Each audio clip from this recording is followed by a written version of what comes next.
Shalom teman-teman yang terkasih dalam Tuhan Yesus Kristus. Apa kabar teman-teman semua? Semoga teman-teman dalam keadaan sehat walafiat dan terus ada dalam kasih dan penyertaan Tuhan. Ya teman-teman, jumpa lagi bersama saya di channel DM News. Saya ucapkan terima kasih kepada teman-teman semua yang sudah support channel ini dengan cara like, komen, dan subscribe. Kiranya Tuhan Yesus senantiasa memberkati. Bagi teman-teman yang baru bergabung di channel ini, silakan di like, komen, di subscribe, dan juga di share agar melalui channel ini banyak orang diberkati dan mendapatkan ilmu atau wawasan dari setiap video yang disaksikan.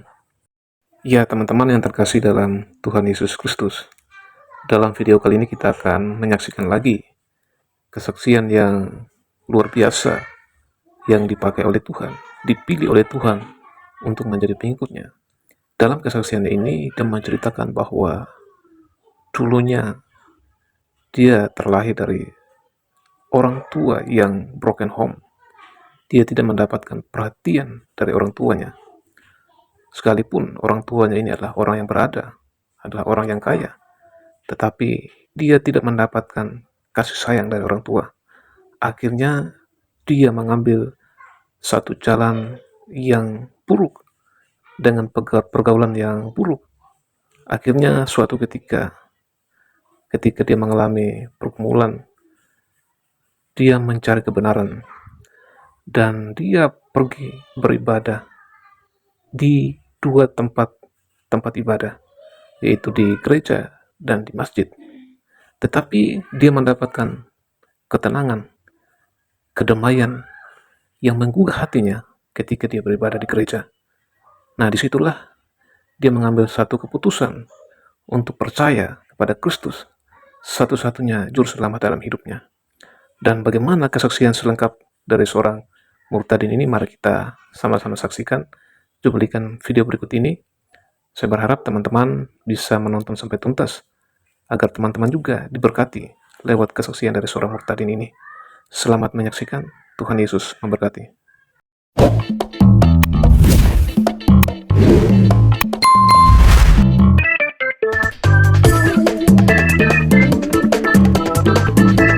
Nama saya Linda Wahyuni. Saya terlahir sebagai seorang Muslim.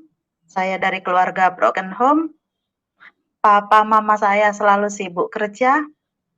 Alasannya biar saya hidup tidak kekurangan. Dan saya terlahir dari keluarga yang mampu. Keluarga saya bukan keluarga yang nggak mampu, tapi itu tidak bikin hati saya bahagia. Dari kecil saya dingajikan ke Pak Ustadz sampai saya kelas 4 atau kelas 5 SD. Tapi saya tidak bisa ngaji karena di situ yang diajarkan tentang ngaji kayak hafalan aja. Dan di situ saya juga nggak tahu artinya atau apa. Akhirnya saya memutuskan berhenti untuk mengaji. Dan papa saya nyuruh saya sholat, saya nggak pernah mau. Karena saya nggak dapat apa-apa di situ. Rasanya hati saya nggak damai di situ. Dan saya nggak mau belajar lagi, tapi saya suka baca buku. Dan di situ saya nemu sebuah buku, kalau di tempat saya itu namanya Teratap. Teratap itu tentang Tuhan Yesus. Tuhan Yesus yang gimana awalnya bisa Yesus lahir, kayak gitu. Itu saya baca.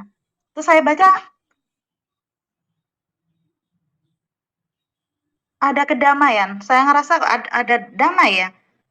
Saya selama ini nggak pernah dapat kasih sayang dari keluarga, tapi saya baca itu kok saya ngerasa nyaman. Saya jadi ngerasa ada tempat buat saya berkeluh kesah. Tapi karena saya itu cuma pengetahuan pribadi saya nggak ada yang ngajarin dan saya juga nggak tahu harus belajar kemana, akhirnya mengalir gitu aja.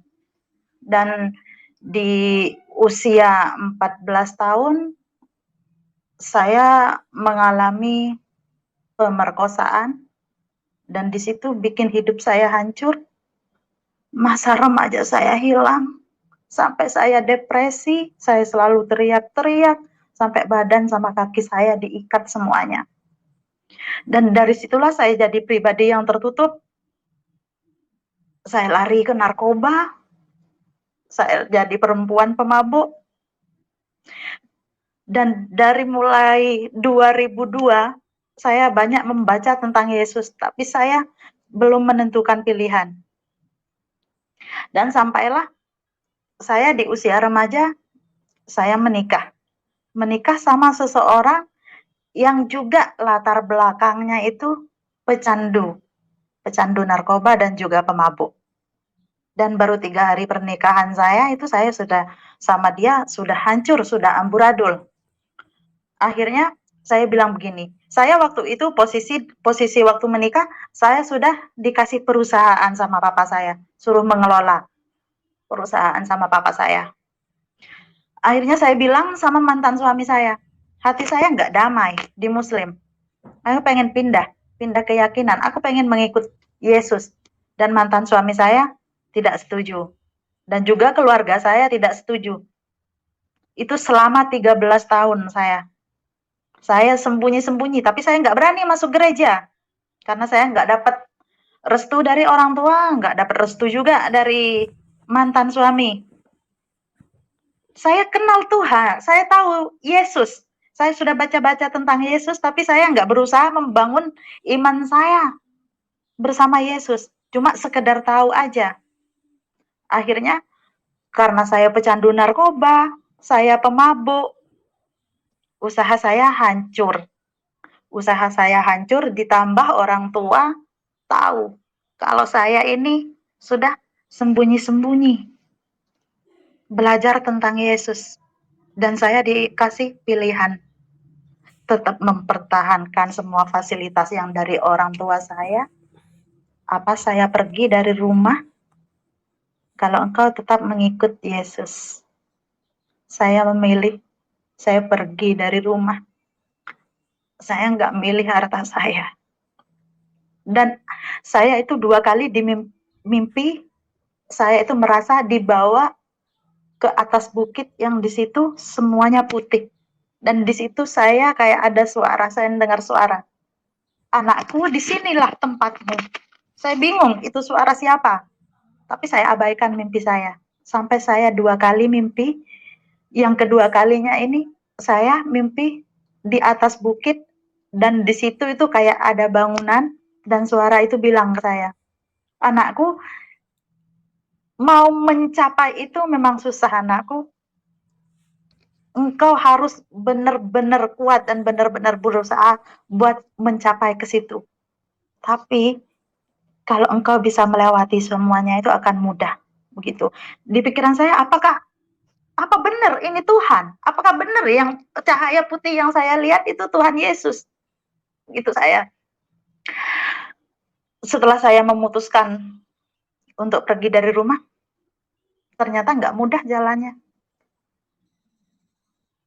Itu saya dari Surabaya, saya yang nggak tahu, karena saya lahir dari keluarga mampu, saya nggak tahu panasnya terminal seperti apa. Saya ikut terminal bis ke Jakarta. Nyampe di Jakarta, saya nggak dapat apa-apa. Saya nggak ada tempat juga. Akhirnya saya kembali ke Surabaya. Saya hidup di Surabaya. Tapi orang-orang di sana nggak ada yang tahu. Nggak ada yang tahu keyakinan saya. Apa saya Muslim, apa saya Kristen, itu nggak ada yang tahu di sana. Saya mengenal Yesus cuma sebatas kenal aja, cuma sebatas tahu aja. Begitu. Akhirnya untuk biaya hidup saya rela menukar badan saya dengan uang. Saya rela jual diri saya dengan uang. Tapi tiap hari seolah-olah Roh Kudus itu bilang, Roh Kudus jangan kayak seperti itu. Tapi saya abaikan itu. Dan sampailah di suatu hari, saya itu karena saya udah nggak beragama, saya ateis. Akhirnya saya bilang gini, Tuhan Yesus, aku selama ini tahu kalau Engkau itu ada Tuhan. Tapi bagiku, kali ini Engkau nggak ada Tuhan. Engkau itu nggak ada. Engkau itu cuma halusinasi Tuhan. Engkau nggak ada. Mulai detik ini Tuhan, aku nggak akan membaca tentang Engkau lagi. Dan aku nggak akan nyanyi pujian-pujian lagi Tuhan. Karena Engkau nggak ada. Kalau Engkau memang ada Tuhan, tunjukkan sama aku. Padahal waktu itu sebelumnya Tuhan Yesus udah ngasih saya mujizat terus-terusan. Saya sampai ke oma, Tuhan Yesus ngasih mujizatnya sama saya.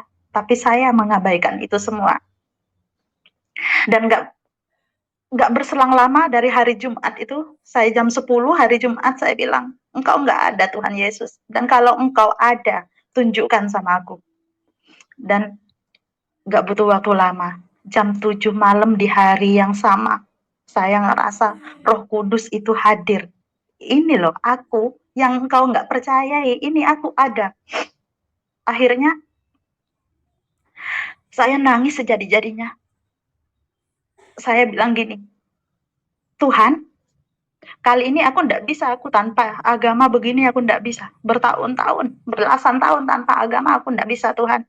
Kali ini aku akan mendatangi 2 tempat ibadah, yaitu masjid dan gereja. Di mana hati saya bergetar, disitulah saya menentukan pilihan. Saat itu saya masuk masjid, saya lihat orang-orang ngaji, hati saya biasa aja. Nggak ada perasaan apapun. Habis itu saya langsung ke gereja. Dan belum masuk ke gereja, baru di halaman gereja saya udah nangis sejadi-jadinya. Akhirnya saya masuk. Tuhan Yesus, mulai detik ini aku akan mengikut Engkau Tuhan. Karena disitulah hati saya bergetar. Di gereja itu saya nangis sejadi-jadinya. Dan nggak berhenti di situ saja. Biarpun saya udah percaya Yesus untuk memenuhi kebutuhan hidup saya masih ngelakuin dosa-dosa. Saya masih ngelakuin dosa, saya masih rela menukar badan saya dengan uang. Tapi lagi-lagi mujizat terjadi. Jam 1 malam saya kebangun. Di situ saya ngerasa Tuhan Yesus itu merangkul aku. Dan akhirnya saya nangis. Tuhan, mulai detik ini aku nggak akan ngelakuin lagi Tuhan. Aku nggak akan menyalibkan Engkau untuk kedua kalinya Tuhan. Mau sesusah apapun hidup saya Tuhan. Saya nggak akan melakukan dosa lagi Tuhan. Dan mulai sejak saat itu, saya percaya sama Tuhan Yesus. Tuhan Yesus selalu ada dalam diri saya. Dan juga, biarpun cuma hal kecil, Tuhan Yesus selalu ngasih saya mujizat. Saya kan pelayanan terus. Saya pelayanan narkoba di 8 penjara di Bali. Waktu itu teman pelayanan lagi sakit diabetes. Dia bilang kayak gini, Non, ada uang nggak? Mau buat makan sama buat beli obat. Posisi saya nggak punya uang sama sekali. Saya bilang sama beliau, oke, besok ya saya antar uangnya. Padahal posisi saya nggak ada uang sama sekali.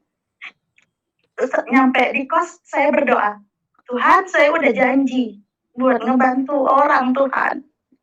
Tapi saya nggak punya uang Tuhan. Saya janji besok, dari mana saya dapat uang Tuhan besok?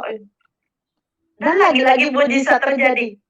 Malam itu saya dapat berkat. Biarpun saya masih janji besok sama orang itu, malam itu saya dapat berkat, saya langsung antar ke orang itu. Dan Tuhan Yesus selalu ada buat saya. Biarpun saya terbuang dari keluarga.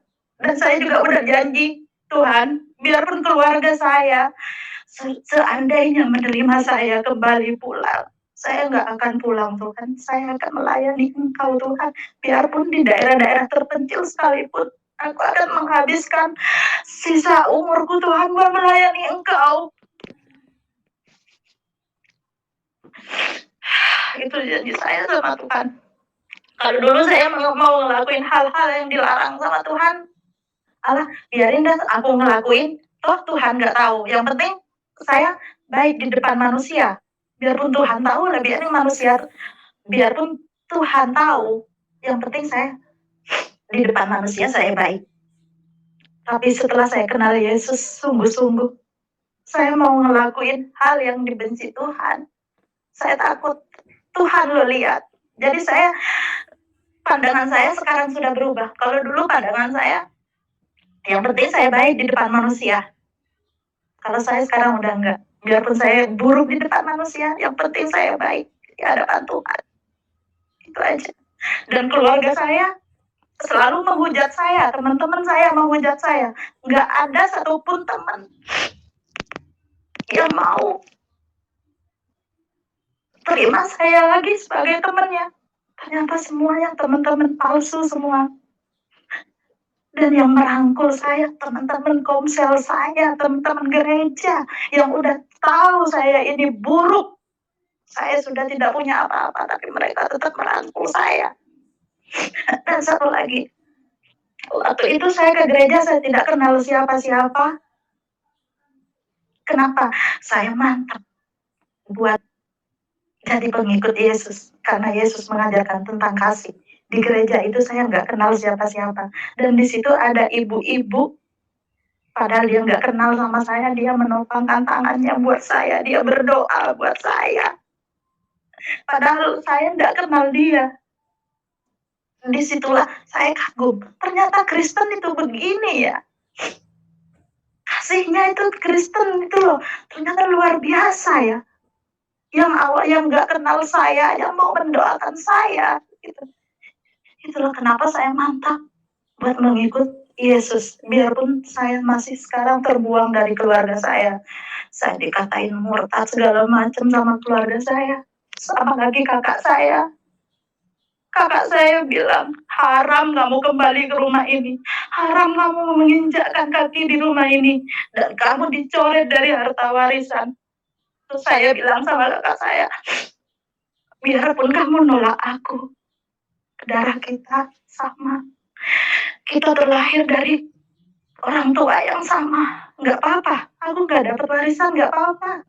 Kalau Tuhan Yesus udah bilang aku kaya, aku kaya. Kalau Tuhan nggak menghendaki aku kaya, biarpun aku banyak warisan, aku akan tetap miskin. Saya bilang kayak gitu. Terus kata kakak saya, kamu murtad, kamu tega menyakiti orang tua. Nanti orang tua di alam kubur yang akan menanggung dosa kamu. Saya bilang sama kakak saya, gak bakalan orang tua menanggung dosa saya. Kenapa aku sekarang ini bisa berhenti mabuk, bisa berhenti narkoba? Itu semua karena Kristus. Karena Kristus yang mengajari saya. Harusnya kakak itu bangga. Ada yang ini kenal Kristen, kenal Yesus, makanya bisa berhenti dari narkoba, berhenti jadi perempuan pemabuk.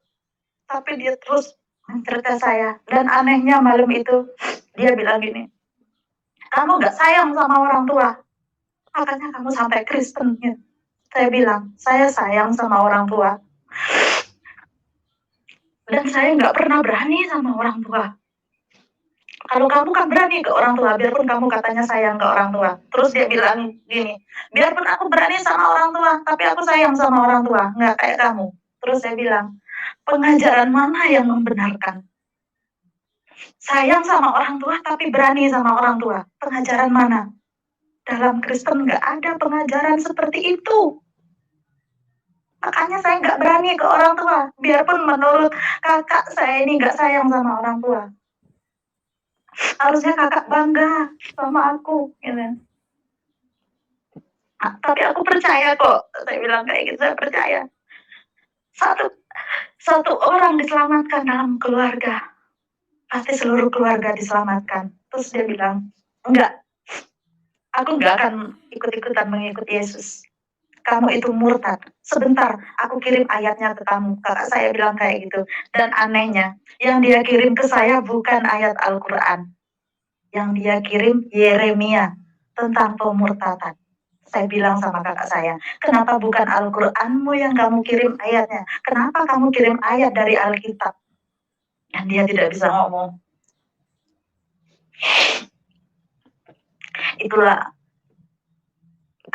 Itulah saya mengenal Yesus, perjalanan hidup saya mengenal Yesus.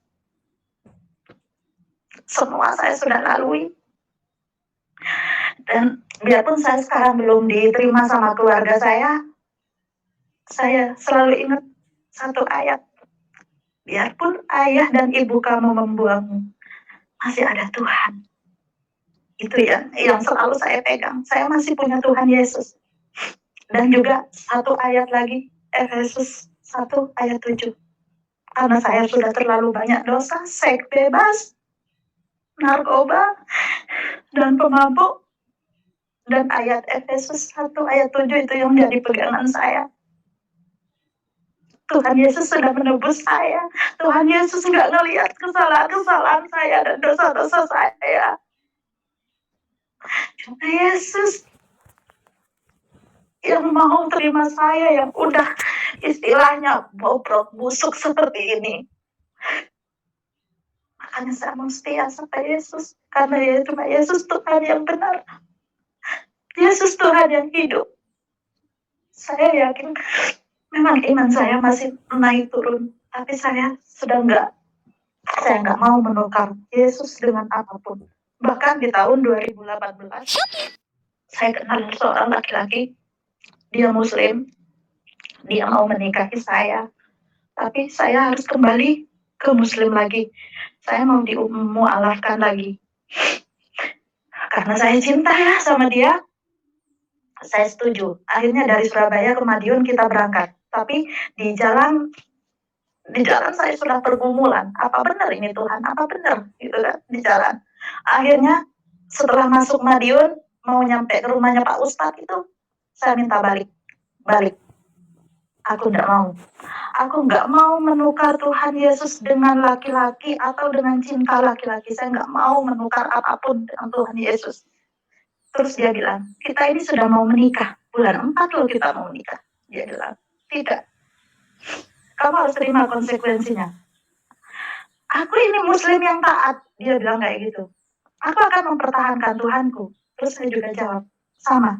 Aku akan juga mempertahankan Yesus. Jadi kita mempertahankan keyakinan kita masing-masing. Dan saya milih mundur. Saya nggak jadi menikah sama orang itu karena saya disuruh masuk Muslim. Karena saya sudah cinta Yesus. Dan saya bilang sama ponakan saya, suatu saat, kalau tante ini meninggal, tante nggak mau meninggal di rumah. Biar tante meninggal dalam pelayanan tante. Karena tante nggak mau. Kalau tante meninggal di rumah, pulang ke keluarga, otomatis tante bakal dimakamkan secara Muslim. Karena keluarga belum bisa menerima. Biarlah tante habiskan sisa umur tante ini buat pelayanan di Bali atau di daerah-daerah terpencil dimanapun. Sisa hidup tante mau tante gunakan buat melayani Tuhan. Itu kata saya. Benar. Ujian selalu datang sama saya. Biarpun saya harus, istilahnya saya harus menderita di dunia, enggak apa, saya rela. Tuhan Yesus sudah menebus saya. Saya bilang bisa lepas dari narkoba, dari dosa-dosa yang saya lakukan, karena pengajaran Yesus. Dalam firman-firmannya itu saya selalu pegang teguh firmannya. Dan saya selalu menyempatkan satu hari, biarpun cuma 2 pasal, saya menyempatkan buat baca. Dan itu yang saya tekankan terus tiap hari.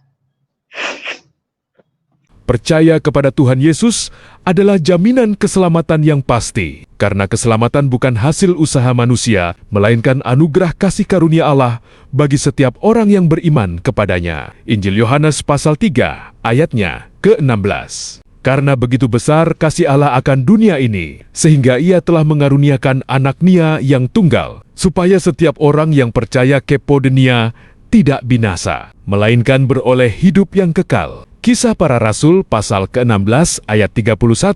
Percayalah kepada Tuhan Yesus Kristus dan engkau akan selamat. Engkau dan seisi rumahmu. Efesus 2, 8-9. Sebab karena kasih karunia, kamu diselamatkan oleh iman. itu bukan hasil usahamu, tetapi pemberian Allah. Itu bukan hasil pekerjaanmu. Jangan ada orang yang memegahkan diri, jangan keraskan hatimu, percayalah kepada Yesus Kristus, maka engkau pasti selamat. Haleluya! Amin.